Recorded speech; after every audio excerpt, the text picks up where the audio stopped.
안녕하십니까. 오늘은 테마 11부터 테마 20까지 살펴보도록 하겠습니다.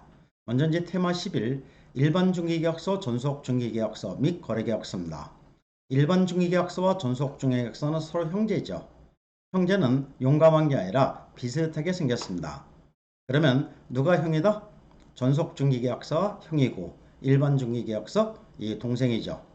집에서 이 장남과 차남 중에서 누가 의무사항이 많다?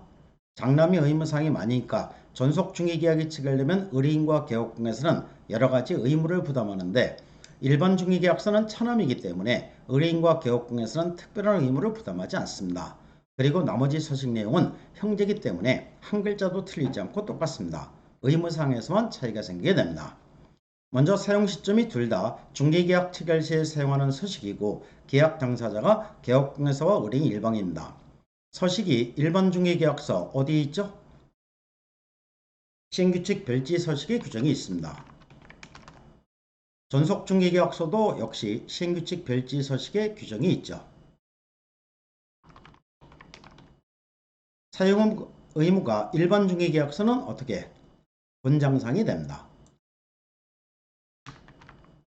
전속 중개계약서는 전속 중개계약 체결 시에 반드시 사용해야 되는 서식이니까 강제사항이 됩니다. 그러니까 사용하지 않았을 때의 제재가 일반 중개계약서 권장사항이니까 사용하지 않았을 때의 제재는 없고 전속 중개계약 체결 시에 전속 중개계약서 사용하지 않으면 업무정지 처분서에 해당이 됩니다. 보관 의무가 일반 중개계약서는 어떻게? 규정이 없습니다. 전속 중개계약서는 몇 년 보관한다? 3년 동안 보관을 해야 되고 그 다음에 거래계약서는 5년 동안 보관을 하게 됩니다. 또한 거래계약서는 이 거래계약 체결 시에 사용하는 서식이고 계약 당사가 양의뢰인이 됩니다. 이 서식이 표준 서식을 정해서 권장할 수 있도록 규정이 되어 있는데 누가? 국토교통부 장관 이렇게 하면 되겠죠. 국토교통부 장관은 표준이 되는 서식을 정해서 이의 사용을 권장할 수 있다. 그래서 권장사항이 되니까 사용하지 않았을 때의 제재는 없습니다. 이렇게 해서 이제 일반 중개계약서, 전속 중개계약서, 거래계약서 잘 구분해서 알아두셔야 되고 그 다음에 이제 테마 12입니다. 확인 설명 의무가 되는데 이 확인 설명 의무를 이행하는 방법, 중개 의뢰를 받았을 때의 확인 설명 방법과 거래계약 체결 시, 즉 중개가 완성됐을 때의 확인 설명 방법, 요건 이제 두 개를 비교하는 겁니다. 확인 설명 의무를 이행하는 시기는 중개 의뢰를 받았을 때는 중개를 의뢰받고 그 다음에 중개가 완성되기 전에 확인 설명 의무를 이행을 해야 되고 중개가 완성으로 뭐 작성 시? 거래계약서 작성 시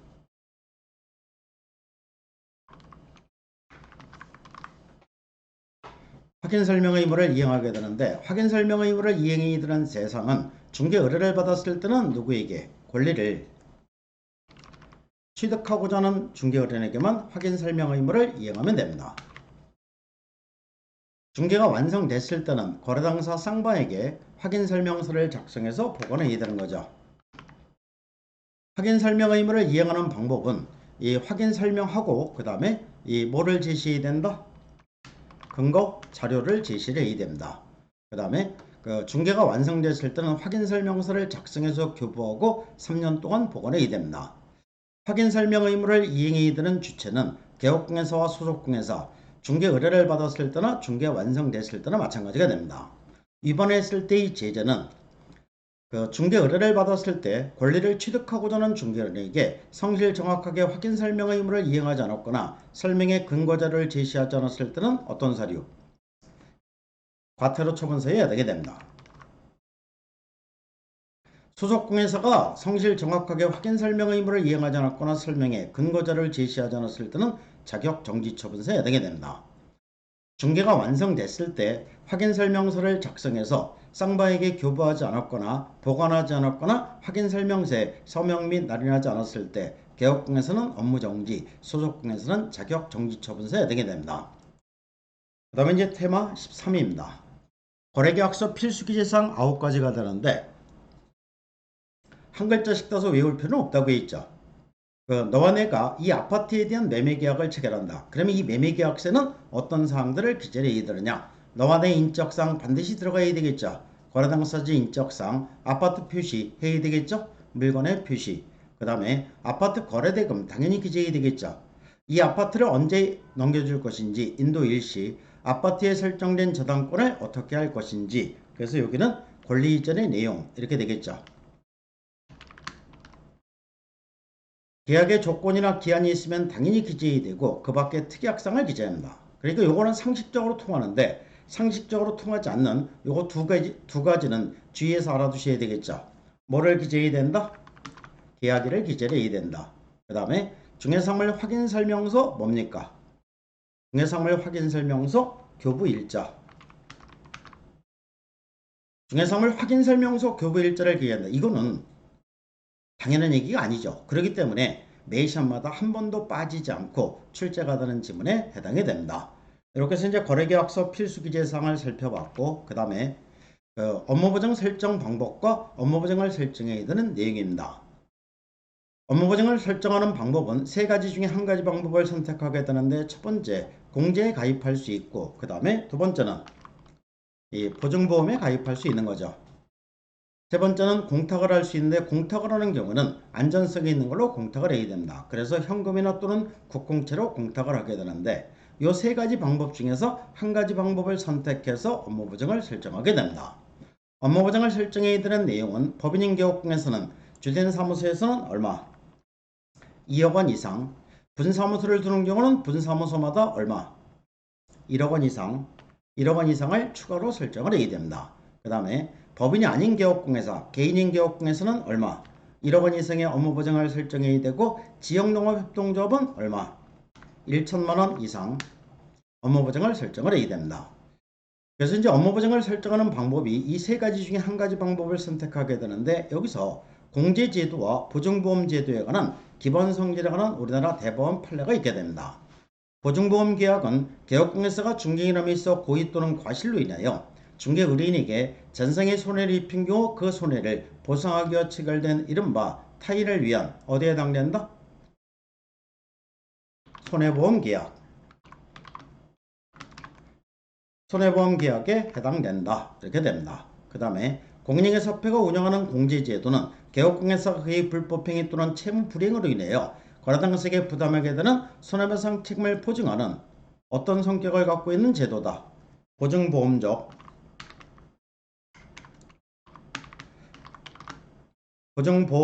성격을 갖고 있는 제도라고 보아야 할 것이다. 이렇게 이제 알아두시면 됩니다.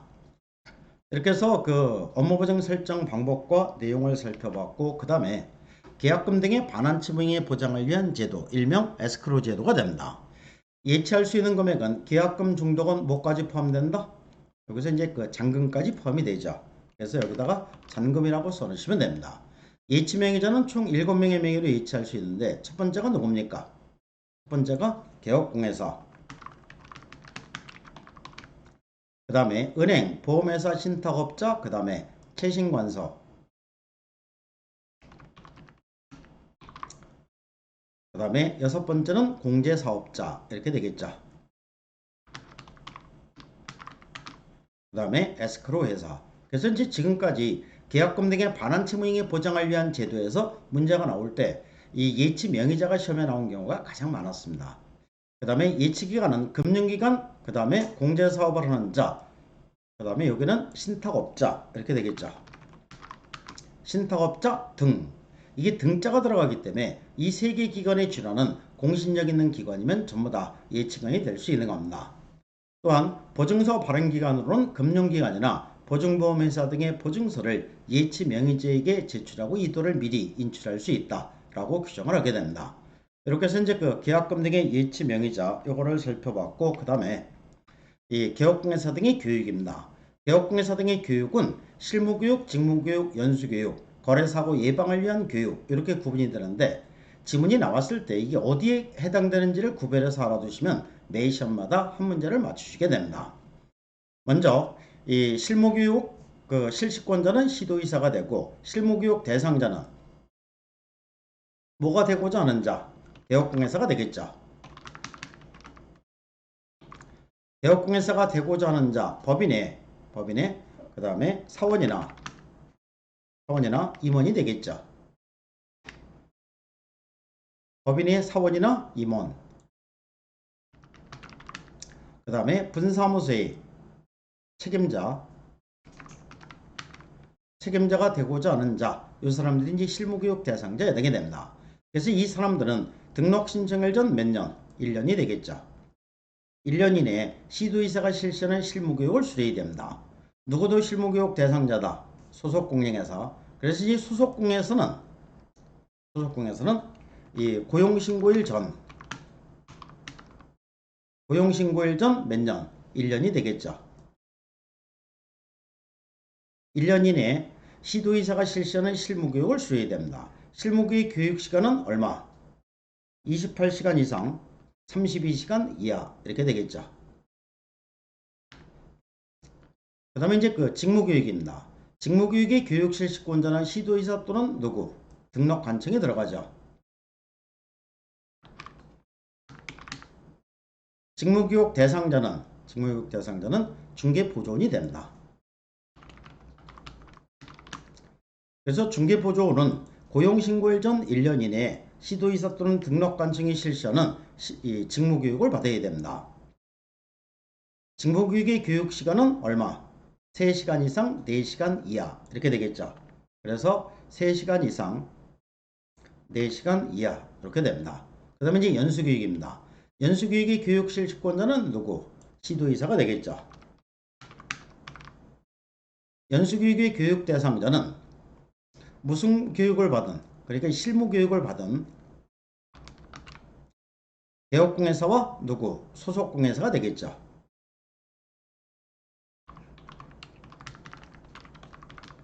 그래서 이제 실무교육을 받은 개업공인사와 소속공인사는 실무교육을 받은 후 몇 년마다? 2년마다 시도의사가 실시하는 연수교육을 받아야 됩니다. 연수교육의 교육시간은 어떻게? 12시간 이상, 16시간 이하 이렇게 되겠죠. 사전통보에서 실무교육 또는 연수교육을 받은 후 몇 년이 되기? 2년이 되기 2개월 전까지 연수교육의 일시, 장소, 교육 내용을 교육 대상자에게 통보해 주도록 규정이 되어 있습니다. 그 다음에 이제 부동산 거래 사고 예방을 위한 교육입니다. 교육 실시권자는 국토부 장관, 시도의사, 그 다음에 등록관청이 됩니다. 교육 대상자는 개업공에서 다음에 무슨 글자? 등자가 들어가야 되겠죠. 그렇기 때문에 이 소속공인사 중개보조원 전부 다 거래사고 예방을 위한 교육 대상자에 해당이 됩니다.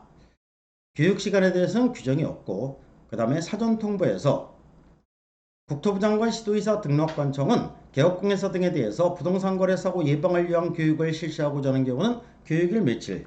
10일 전까지 교육 일시, 장소, 교육 내용을 교육 대상자에게 통보해 주도록 규정이 되어 있습니다. 그래서 이제 지문이 나왔을 때 이게 실무교육 얘기인지 직무교육 얘기인지 연수교육 얘기인지 거래사고 예방을 위한 교육 얘기인지를 잘 구분해서 접근하면은 매 시험마다 한 문제씩 맞추시게 되는 겁니다.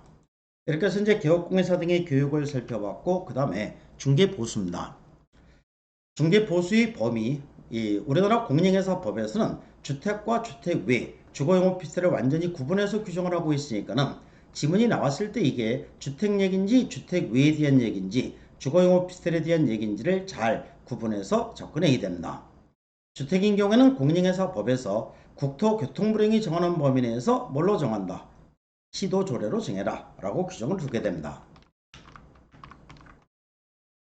이와 같은 위임을 받은 시행규칙은 일방에서 받을 수 있는 중개보수 한도는 매매와 교환인 경우는 거래가액에 따라 얼마? 1,000분의 9 이내 이렇게 되겠죠. 임대차 등인 경우는 거래가액에 따라 얼마? 1,000분의 8 이내 이렇게 됩니다. 이 범위 내에서 시도조례로 정해라. 이와 같은 위를 받은 시도조례는 중개보수를 요율과 한도액으로 규정을 하게 됩니다. 그 다음에 이제 주택 외가 되는데 주택 외는 주거용 오피스텔과 주거용 오피스텔 외 이렇게 이제 구분이 됩니다. 주거용 오피스텔이라는 것은 전용 면적이 얼마? 85제곱미터 이하이고 이렇게 되겠죠.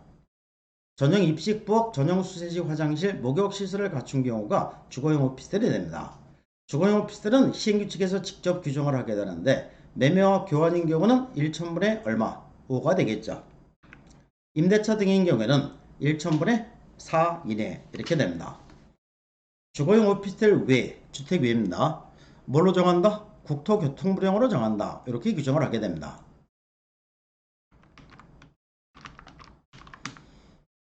이와 같은 유인을 받은 시행규칙은 거래가액의 얼마 이내에서 1천분의 9 이내 이렇게 되겠죠. 거래가액의 1천분의 9 이내에서 중개의뢰인과 개업공예사가 서로 협의하여 결정한다 라고 규정을 하게 됩니다.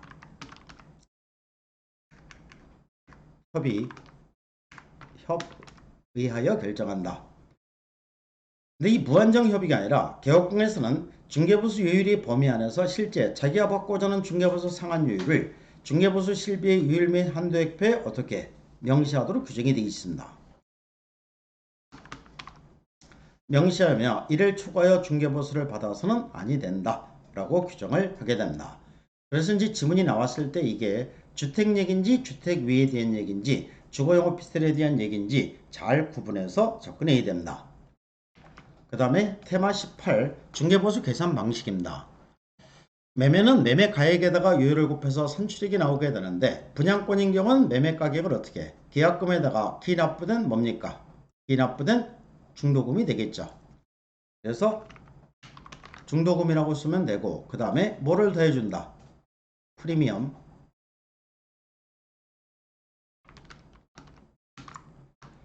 프리미엄을 합한 금액을 거래가격으로 한다. 그 다음에 교환인 경우에는 뭐를 기준해서 큰 금액을 기준하는 거죠. 큰 교환 가액에다가 요율을 곱해서 선출액이 나오게 됩니다. 임대차 등인 경우에는 전세는 전세금을 기준으로 하되 월세로 지급하는 경우는 월세에다가 100을 곱해서 보증금을 합산을 해갖고 거래가액을 구한 다음에 요율을 곱해서 선출액이 나오게 됩니다. 다만 월세에다가 100을 곱해서 이 보증금을 합산한 요 합산액이 5천만원 어떻게 미만이 되겠죠. 5천만원 미만인 경우에는 보증금에다가 플러스 월세액에다가 곱하기 얼마를 곱한다? 70을 곱해서 거래가액을 구한 다음에 요율을 곱해서 산출액이 나오게 되는 겁니다. 이렇게 해서 이제 중개보수 계산 방식을 살펴봤고 그 다음에 행정처분에서 자격 취소와 자격 정지 처분을 비교하는 겁니다. 그래서 이제 지문이 나왔을 때 이게 자격 취소를 얘기하는 건지 자격 정지를 얘기하는 건지를 잘 구분해서 접근해야 됩니다. 처분권자는 둘 다 뭡니까?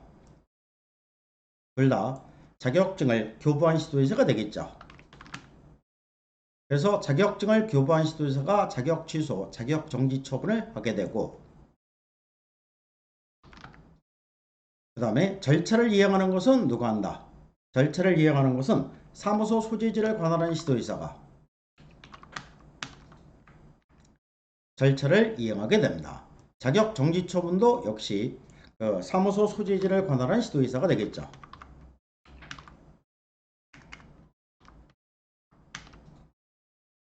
등록관청이 관여하는지에 대해서 자격 취소에서는 등록관청은 관여하지 않습니다. 다만 자격 정지 처분에서는 등록관청에서 누구에게 통보한다? 시도의사에게 통보를 하게 됩니다. 시도의사에게 통보하게 되는데 자격증을 교부한 시도의사와 사무소 소지지를 관할한 시도의사가 서로 다를 경우에는 사무소 소지지를 관할한 시도의사에게 통보를 해야 되겠죠. 그래야지만 절차를 이행하게 되는 겁니다. 처분 대상자는 자격증이 있는 사람은 전부 다 자격 취소 대상자가 되게 됩니다. 그래서 이 다음에 공인중개사 시험에 합격하시면 세 사람 중에 한 사람이 되신다고 했죠. 자격을 취득하자마자 중개사무소 개설 등록해서 사장님 되면 공인중개사인 개업공예사, 취직하면 소속공예사, 놀고 있으면 공인중개사, 세 사람 다 자격증이 있으니까 세 사람 다 자격 취소 대상자 내등이 되는 겁니다. 자격 정지 처분은 오직 누구한테만 여기 소속공예사한테만 규정이 되어 있는 거죠. 그래서 소속 공인중개사한테만 자격 정지 처분을 규정하고 있는 겁니다. 그 다음에 사유를 보면은 공인중개사 자격을 취소해야 되는 사유 4가지가 있게 됩니다. 4가지가 있게 되는데 앞에 3가지는 상식적으로 접근하고 4번째만 잘 알아두시면 되겠죠. 첫 번째, 이 부정한 방법으로 공인중개사 자격을 취득한 자, 그 자격증 인정할 수 없는 거죠. 두 번째는 양도대여가 됩니다. 다른 사람으로 하여금 자기의 성명을 사용하여 중개 업무를 하게 하거나 공인중개사 자격증을 양도대여한 자. 세 번째는 자격 정지가 됩니다. 자격 정지 처분을 받고 자격 정지 기간 중에 중개 업무를 행하거나 이중 소속을 하게 되면 한 단계 높아져서 자격 취소해야 되는 거죠. 네 번째만 주의해서 알아두시면 되는데, 네 번째는 오직 무슨 법? 이 법에 위반하여 오직 무슨 형? 징역형을 선고받았을 때 자격 취소서에 해당이 됩니다. 그 다음에 자격 정지 처분 사유는 종류가 좀 많아서 이 암기를 해서 알아두시는데, 소속 공인중개사한테만 규정이 되어 있으니까 소속 공인중개사는 어떻게? 이중, 그 다음에 거래, 그 다음에 금지하고, 여기가 이제 요 3가지가 기준월이 6월이 됩니다. 그 다음에 인장,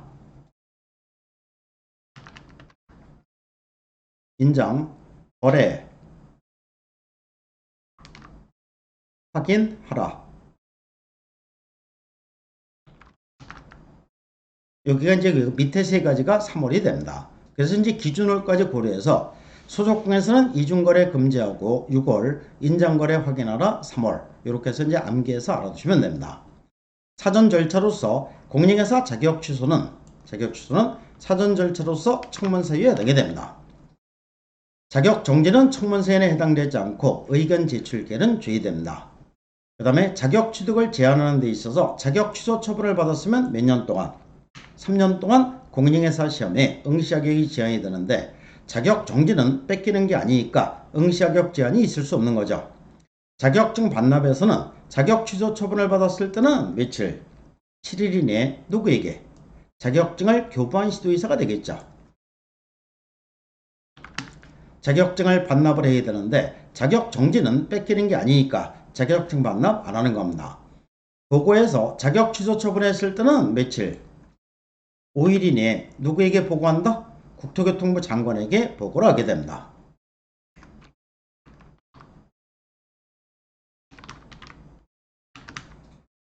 국토부 장관에게 보고를 해야 되는데, 국토교통부 장관 보고하고 다른 시도의식에 통보를 해야 되는데 자격 정지는 보고상에 해당되지 않습니다. 결격사에 해당되는 기간이 자격 취소 처분을 받았으면 몇 년? 3년 동안 결격사에 해당되고, 자격 정지 처분을 받았으면 정지 기간 동안 결격사에 해당이 됩니다. 이렇게 해서 이제 이 자격 취소와 자격 정지 요거 2개를 잘 비교해서 알아두시면 됩니다. 이렇게 해서 자격 취소와 자격 정지 처분을 살펴봤고, 그 다음에 테마 20 개업공에서 해당 행정처분으로서 절대적 취소사유와 상대적 취소사유, 이거는 정확하게 암기해서 알아두시는 수밖에 없습니다. 절대적 취소사유 한 글자씩 어떻게? 사, 부, 결, 이, 양, 업, 투. 사부가 결의했는데 이양이 2번 팍 엎었다. 저희가 사부가 알면은 이양이 혼나겠죠. 그러면은 제 가슴도 아플 때고 해서 상대적 취소사유는 휴, 업, 개, 이, 전, 시, 3등, 금지, 이다시, 이렇게 이제 암기해서 알아두시면 되는데, 사는 뭐의 약자? 사망의 약자가 되겠죠. 그래서 이 사망 해산이 됩니다. 개업공예사가 사망하거나 법인이 해산한 경우, 그 다음에 부는 이 부정의 부자가 되겠죠. 그래서 거짓이나 그 밖에 부정한 방법으로 중개사무소 개설 등록한 자, 결은 뭐의 약자? 결격사유가 되겠죠. 그 다음에 이는 이중 등록이 되고, 또나 이는 이중 소속이 되겠죠. 그 다음에 양은 양도되어 다른 사람으로 하여금 자기의 성명을 사용하여 중개 업무를 하게 하거나 등록증을 양도, 그 다음에 대여한 경우, 그 다음에 업은 업무정지 업자가 됩니다. 업무정지 처분을 받고 업무정지 처분 기간 중에 중개 업무를 행하거나 자격정지 처분을 받은 소속공회사를 검 자격정지 기간 중에 중개 업무를 하게 한 경우 이는 2회가 되겠죠. 그래서 최근 1년 이내 2회 이상 업무정지 처분을 받고 다시 업무정지 처분에 해당되는 위반 행위를 했을 때, 즉 업무정지 처분만으로 삼진아웃이 되는 거죠. 그 다음에 상대적 취소 사유는 휴는 휴업이 되겠죠. 계속해서 몇 월, 6월을 초과해서 휴업한 경우 이렇게 됩니다. 그 다음에 업은 업무보증의 업자가 됩니다.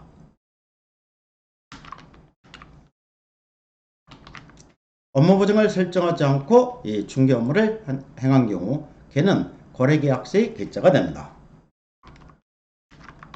거래계약서의 거래 내용을 거짓 숙이지 않아 서로 다른 둘이상의 거래계약서를 작성한 경우, 그 다음에 이는 이중사무소가 되겠죠. 그래서 둘 이상의 이 중개사무소를 설치한 경우, 그 다음에 저는 전속중개계약이 됩니다. 전속중개계약을 체결하고 공개의무에 위반했을 때, 즉 전속중개계약을 체결하고 7일 이내 중개사무를 부동산거래 종명 또는 일간신문에 공개하지 않았거나 의뢰인의 비공개 요청에도 불구하고 정보를 공개한 경우, C는 임시 중개시설물을 설치한 경우, 그 다음에 3은 3회가 되겠죠. 그래서 최근 1년 이내 이 법에 위반하여 3회 이상 업무정지 또는 과태료 처벌을 받고 다시 업무정지나 과태료 처분에 해당되는 위반 행위를 했을 때, 그러니까 업무정지와 과태료 처분 합쳐서는 네 번째가 되겠죠. 상대적 취소에 해당이 됩니다. 등은 등록기준 미달입니다. 등록기준에 미달이 됐을 때 상대적 취소에 해당되고, 금은 법인인개업공회사가 겸업금지 위반했을 때, 법인인개업공회사는 할 수 있는 업무 범위를 7가지로 규정을 하게 되는데 그 외에 다른 업무를 했을 때 상대적 취소에 해당됩니다. 그 다음에 G는 요거는 금지행위가 되겠죠. 개업공회사 등의 금지행위를 한 경우 2-2는 2년 이내에 2회 이상이 됩니다. 독점기준 및 공정거래에 관한 법률에 위반해서 시정조치 또는 과징금 처분을 2년 이내에 2회 이상 받았을 때 상대적 취소에 해당이 됩니다. 그래서 이 절대적 취소세유, 상대적 취소세유 요것만은 꼭 암기해서 알아두셔야 되는 이런 사항에 해당이 됩니다.